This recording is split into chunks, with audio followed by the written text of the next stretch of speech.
Hello and welcome to another episode of Earth911's Sustainability in Your Ear. I'm Mitch Ratcliffe, and we have another innovator interview today with Tony-Juniper, the author of Rainforest, Dispatches from Earth's Most Vital Frontiers. Tony, welcome to the show. How are you today? Well, very good. Very nice to have a conversation with you, Mitch, and much to talk about on the subject of rainforests, that's for sure. Well, there definitely is. And before we start, I just want to give the folks a little background on you. You are a longtime activist on behalf of the environment and currently the chairman of Natural England, which is the British government's environmental organization. This is a really huge topic. You have spent your entire life traveling the world, and you do a great job of explaining all of the important roles that the rainforest plays in our lives, even though we are half a world away. What is a rainforest in the most basic sense in your telling? Well, it's basically an ecosystem that's defined by trees and water, as the name might suggest. So above a certain threshold of annual rainfall, and spread pretty evenly across the year, although some rainforests are more seasonal than others, you have the definition of a rainforest. So an ecosystem with trees that receives a lot of moisture from the atmosphere, and then beyond that, there are various subcategories of cloud forest, lowland rainforest, some kinds of forests that are in the temperate zones as well as in the tropical zones. So a pretty broad sweep of different kinds of habitats, but surprisingly restricted across the face of the earth. And so the tropical rainforests cover, or did cover once, around 7% of the land area. And the temperate rainforests much, much less than that, with just little strips, often in coastal areas, including in the United States and Canada on the western side. Now, you describe the rainforest as the lungs of the earth. How does that analogy to our own bodies help people understand what the rainforest does for the planet? Yeah, so people will know the lungs as the way in which we exchange gases with the atmosphere between our bodies and the air, and the rainforests are comparable insofar as they are removing carbon dioxide and releasing oxygen. With our lungs, of course, it's the reverse. We're taking in oxygen and releasing carbon dioxide. But nonetheless, these ecosystems, in discharging that basic role of all vegetation does this, but the rainforests are particularly important because they're such dense stores of carbon and such rich sources of photosynthesis that they have a disproportionate effect on the carbon and oxygen cycles in the atmosphere. And so that's where the idea of the lungs of the earth comes from. Equally, they might be described as an air conditioning system, not least because of the moisture they're putting into the air, which is helping to cool things down via evaporation.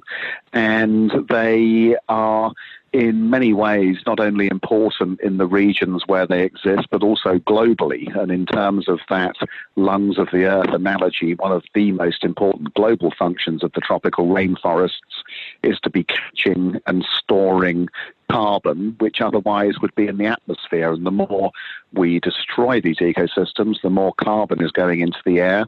And at the same time, the more we're interrupting that fundamentally important service of oxygen recycling, which is obviously disappearing at the same time as the trees are being removed. Now, can we extend the analogy just a bit? How would you describe what we have done to the lungs of the earth? Have we given it emphysema, chronic obstructive pulmonary disease? Are there? Yeah.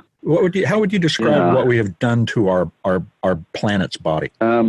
Well, hopefully we've not yet inflicted terminal cancer. Hopefully what we've got is quite serious bronchitis that hopefully can still be reversed through some love and care and attention. And I think we have to be optimistic about these subjects. And in the case of the forest, one of the things that I do try to emphasize throughout the book is the extent to which there are successful projects and programs in different parts of the world that are making a positive difference. But we have removed about half of what we had at the time of the voyage of Columbus, and the other half that remains, much of it's in central Brazil and in Central South America, rather, much of it in Brazil and the Amazon, much of it, of course, in Central Africa. And in both cases, we're still eating away at what remains, and at quite a terrifying rate in some instances. And those fires in Brazil this year are a stark and vivid reminder of just how devastating the impact of conversion on these ecosystems can be, with those pictures being broadcast around the world of those massive forest fires spewing smoke into the atmosphere, in the process not only destroying the vegetation but also the rich web of life which is dependent upon those forest ecosystems. So this is an advanced state of bronchitis which continues to get worse, but it needn't do. And we do have choices, and those choices increasingly are becoming clear to people. But of course, even when we have popular demand for more respect and for more sustainable use of these places, we still have vested interests who can see profitability in the replacement of those forests with something else. And in the case of those Amazonian fires, it's really the soybean and beef industries that are seeing the opportunities for financial gain through replacing these ecosystems with what are in the marketplace financially lucrative activities. Of course, what is less visible in the short term is the extent to which the forest intact actually is worth much more than it is as a soybean field. But unfortunately, the way our economic system works at the moment, that particular reality is not translated into the incentives and the behavior of the people. Now, after all the decades that you've spent on this, do you feel that humans are finally alert to the real threat of climate change? Are we there yet? Well, it's remarkable, the change in the discussion in this part of the world, and I would hope to know that the same thing is going on in the United States. And in these days, of course, with open media and social media channels, I think probably this is a global phenomenon. The extent to which now people are waking up and realizing that this is no longer some theoretical future threat. It's on our doorstep. It's happening now, and that we are extremely short of time in being able to take the actions that are going to avoid the worst of this. And I do think that message and that understanding has spread far and wide in a very short time. And one would hope that we would see the action and the political commitment following in the wake of that shift in public opinion. And it was quite heartening today to hear the Secretary General of the United Nations speaking in Madrid at the most recent conference of the parties of the United Nations Climate Change Convention, telling us that now the time for action has actually arrived and that we cannot obfuscate and delay any longer. We really do need now to be stepping up the action in a dramatic way. And I think everybody who listens to those news broadcasts now pretty much understands the issues, and the vast majority of people would agree with him that we now need to really dramatically up our game, because we know that we're already crossing critical thresholds, and that if we don't act very soon, that we might well find we've left it too late. And indeed, some people say we're on the very cusp of the point of it being too late in terms of certain key tipping points. For example, the complete disintegration of the Greenland ice sheet and the collapse of some of the Antarctic ice sheets. Now, your book, in addition to being a tour of all the different types of rainforests around the world, which is wonderfully enlightening to read, is an account of your effort to raise awareness throughout the 90s and early 2000s up to now. Now, I particularly remember a campaign you worked with, Mahogany is Murder. And it actually made me wake up to the fact that when I was in shop class in the 70s, they made me completely aware of the value of mahogany without telling me any of the consequences. And I think the thing that I took away from your book is there's many roadmaps for action to raise what are essentially local issues that are globally connected. And if you could talk a little about how that campaign came about, it would be great to hear the story. Yeah. Very good, Mitch. Well, I'm delighted to know that you noticed this work back in the early to mid-90s. And this was really a piece of work that was born out of some of my very early experiences as a campaigner for the tropical rainforests, speaking to the British media and trying to get them to cover the story in a way that would galvanize action.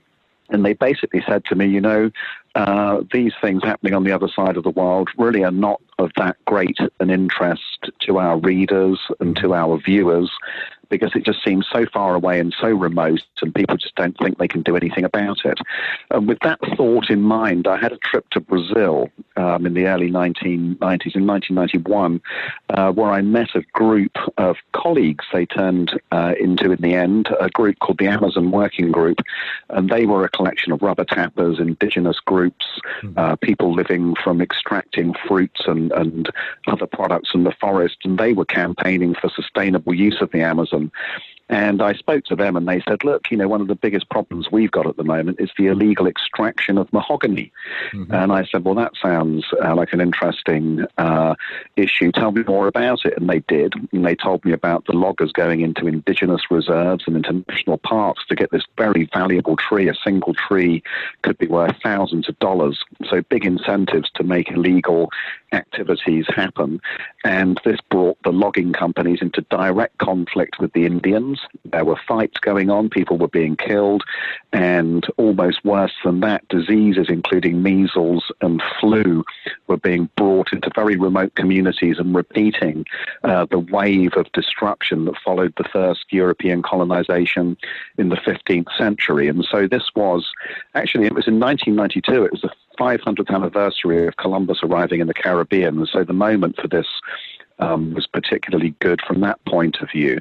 But the thing was, I said to them, well, where's this mahogany going? And they said, well, most of it's going to the United Kingdom and the United States. And I thought, well, this maybe finally is the way in which we're going to be able to connect the consumers in Britain with something they can actually do to affect an outcome on the other side of the world. So we launched the Mahogany is Murder campaign, highlighting the impact on the indigenous people, and effectively advised everybody not to buy it. Mahogany is murder, don't buy it. That was the campaign slogan. And it really worked. It took off, and we had not only the public, but also many stores and DIY chains, do-it-yourself shops where people bought wood for furniture making and these kinds of things. And it really had an impact, and it had such an impact, and it took off in the United States as well as the UK, but the impact very quickly traveled to Brazil, where the market effect of this basically was devastating. And the Brazilian government found that, they were being embarrassed on the global stage because of this set of connections. And so they took a lot of action and put resources in. They funded the Environment Department to take more actions against illegal logging, and it did actually create something of a crackdown, which was positive. And so that was a good example for me of how it's possible to make a difference when you can find some way of bringing consumers, the economics of a situation, and governments and activism together to be able to create some forces for good.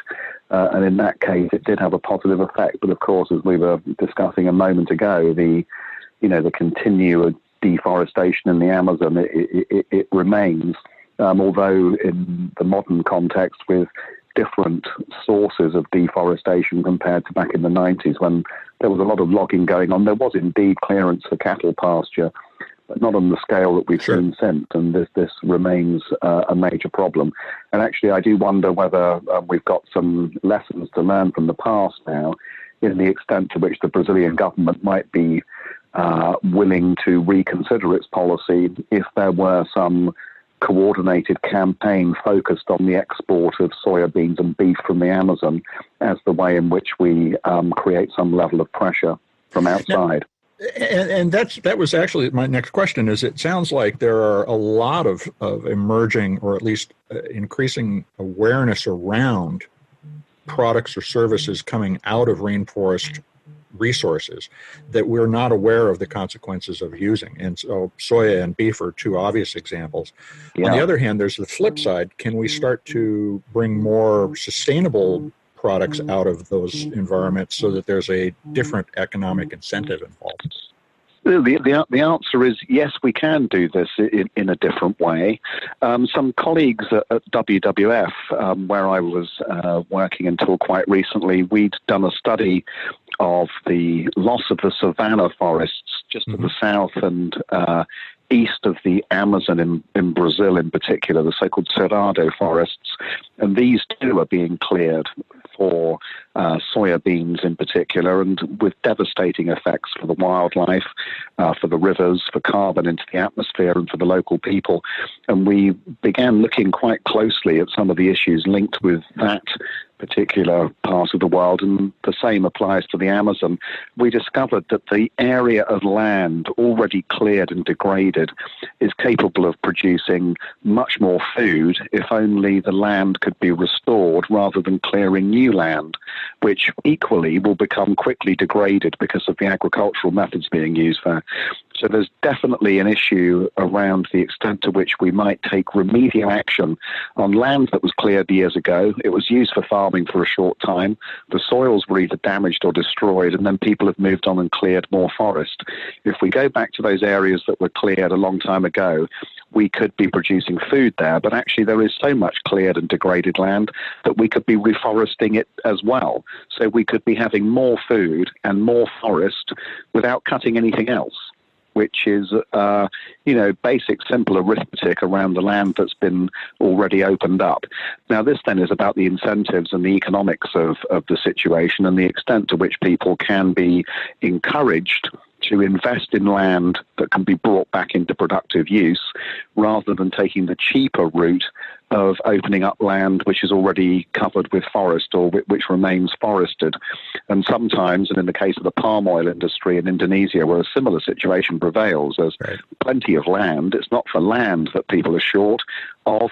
It's just the incentives are going into the good areas of forest are actually stronger, because in the palm oil industry, very often they go in and cut the logs, and the sale of the logs then helps to pay for the plantations of the palm oil to be established. Right. And so the economics of the deforestation and the plantation establishment are closely linked together. So can we break that? Well, yes, of course we can. It's going to require some thinking and some policy making, both by governments and companies. But these things, they're not impossible to fix, not by any means. It's really a question of galvanizing the political will and making sure that we actually do what we say we're going to do. And this is when then some of the big food and commodity buying chains, so Walmart and Unilever and some of these big global presences, if they started to insist that there was to be no deforestation in any of the products they were going to buy from any of these big commodity traders, then that certainly would make a difference. And some of them are already moving in this direction, but they've got to be much firmer. They've got to be much clearer with the people they're purchasing from that it is no longer acceptable to cut any remaining forest in order to supply markets. And I think, from what I've learned over the years, that would be a powerful way of focusing people's minds, people who otherwise, all they can see is the short-term economic benefits of themselves rather than the long-term ecological, social, and indeed economic costs for the whole world. And so there does need to be a little bit of a change of message from the West, I think, to those countries. And of course, it's not all about threats of, withdrawal of market access. This can be a very positive agenda where companies are investing in countries to help this journey go in a better way more quickly. So, and one of the things about reforestation and the approach to food that you're talking about is that you get a better range of nutrients out of the forest than you do out of these single crop monocultural industrial approaches. Now, and it was encouraging to see you finish the book by saying, we can not only grow back stop this, but we can grow back what we have destroyed. And the question I kind of run into every time I read that statement or that sentiment is, are we really doing enough on the political side? You've mentioned the political will necessary to change this. Are the global accords like the Paris Agreement actually making the necessary difference?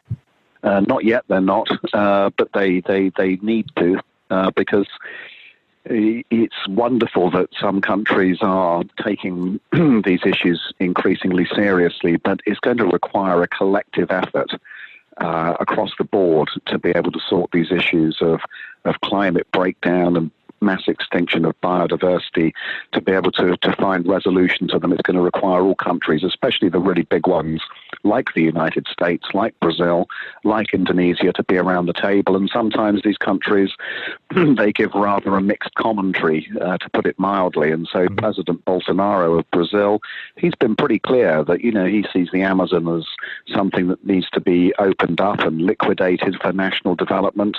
President Trump has said that he's not going to support the Paris Accord. These kinds of political statements are deeply, deeply unhelpful, and actually, I'd say, are extremely dangerous as we approach these tipping points in the climate system, never mind the damage that's being inflicted on natural ecosystems. And so we do need to up the political commitment, and I think in democracies, the only way that's going to happen is if it's coming from the voters and the people. And, President Bolsonaro and President Trump, they have their reasons for saying these things. And in neither case, it has anything to do with science. It's about politics and the extent to which they have correctly judged that there was a constituency of people who would vote for those kinds of sentiments, and they did, both in Brazil and the United States. And so this requires activists, I think, to carefully wonder what kind of campaigning would make a difference in the future.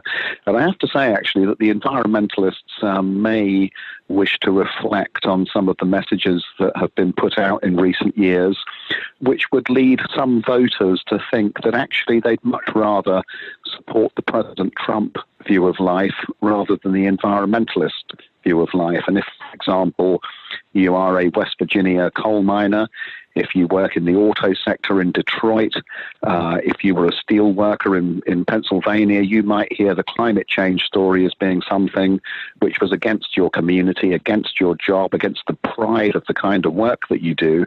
And therefore, you might be quite willing to believe and to vote for something which sounded like it was the opposite, and that climate change wasn't true and that nothing needed to be done. And to that extent, maybe we environmentalists need to think a little bit more carefully about how we bring those kinds of viewpoints, which are perfectly valid, with us on the journey, rather than alienating people. And there has been this discussion about so-called just transition in recent years, about how we make the step from high carbon to low carbon, but by protecting jobs and protecting livelihoods and bringing people in a positive way on the journey. So I do think that the question around Paris and the extent to which it's not being followed in all countries naturally leads into these kinds of conversations about how we shift the political discourse in countries, and then that in turn is about understanding what's gone wrong.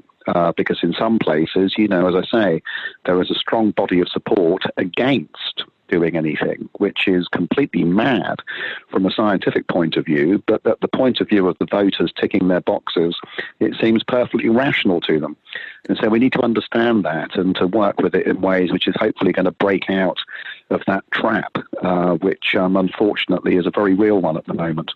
So the political position of an environmentalist today seems to me to be need to be informed by the idea of investment and return on that investment, the benefit to society, because the accords are all about what we should not do and the things that we should not, the tipping points we should avoid. What's the positive investment-based approach that we might take? Have you got thoughts on that? Yeah, I have many thoughts on that, Mitch, and I've written quite a few pieces. I did a couple of books, one called What Has Nature Ever Done for Us, and another one called What Nature Does for Britain, trying to bring the thinking in the global analysis into kind of sharper focus here in the UK. And basically my thesis is that looking after nature is not something which is about stopping economic development or about closing things down. It's about realizing a whole range of huge benefits which actually are essential for the human economy as we try and navigate the challenges of the 21st century. And what I try to do is to point out how the restoration of forests, how the recovery of soils, how the protection and restoration of coral reefs and mangroves, how all of these and a multitude of other things actually bring bigger economic benefits than trashing them does, if you see what I mean. And so, we've fallen into this kind of mythology in many countries based on this idea of endless economic growth and, right. The idea that we can only achieve progress if we liquidate nature. And, this idea that, the destruction of the natural world is the regrettable but the inevitable consequence of how we achieve progress. That's been the kind of mood music in finance ministries, in boardrooms for decades. We're now moving to the point where we realize that actually for all of our human needs, for our economy, for our society, for our very civilization, all of it rests upon healthy natural systems and functioning ecosystems. And if we wish to have security, stability, and human needs met into the future, then the best thing we can do is to protect and restore the natural environment. And so that then comes quite a positive set of messages around clean water, catching carbon, health and well-being, food security, and indeed new kinds of industries based upon innovations that are coming from the natural world, so-called harnessing of biomimicry, and there's other ways in which we can express these opportunities too. So there is a very, very positive story out there, but I think it does need to be predicated on this idea of just saying that, this notion of economic growth being something we have to pursue at the expense of the environment, this is just wrong. It's just simply not true. And I think once we break that piece of mythology, then I think we can start to make some progress. It is beginning to happen, actually. I'm quite optimistic about that. When I published What Has Nature Ever Done for Us a few years ago, I did say to myself, hopefully, this is going to make a small contribution to the point where politicians will not feel as though they can stand up and say we have to balance environmental destruction against economic growth. They will stop saying it because it's rubbish and it's mad. And if enough people know it's rubbish and it's mad, they'll stop saying it. And actually, I'm happy to say that in the UK, at least now, I think we have reached that point where politicians now do not stand up in the Houses of Parliament and say we have to get rid of environmental laws in order to grow the economy. They stopped saying that a couple of years ago as this understanding and consensus began to emerge. Mm-hmm. And so I think we are beginning to break through into a new understanding. And actually, some of the work of a group called Extinction Rebellion, which I'm sure you're finding, are they active in the US, Mitch, Extinction Rebellion? Not as active as in the UK, certainly. But well, it's beginning to rise. Yeah, they've made a big difference here in being able to talk about the need for a change in our fundamental understanding. And actually, I see young kids demonstrating here in Cambridge on some of the school strike days, and they have placards proclaiming it's system change, not climate change that we want, which tells me that they're actually beginning to get it in actually quite a profound way. And actually, when you see the 15-year-olds going out with banners arguing for system change, especially when they're going to very good schools here in Cambridge, you know that in 20, 30 years' time, these kids are going to be running corporations, they're going to be in politics, they're going to be running newspapers, they're going to be running new startup businesses. And you think, actually, there is a great deal of hope to be had from that very fact that at least this message around the need for a fundamental shift in our worldview around our relationship with the natural environment, it is being picked up by some of these youngsters who are now starting to run with that narrative in ways that are unavoidable. People do have to engage with it. Well, your observation about Extinction Rebellion is interesting from the perspective of what you did back in the 90s, is like the sunken house. So they recently, for the listeners, had a sunken house float down the Thames.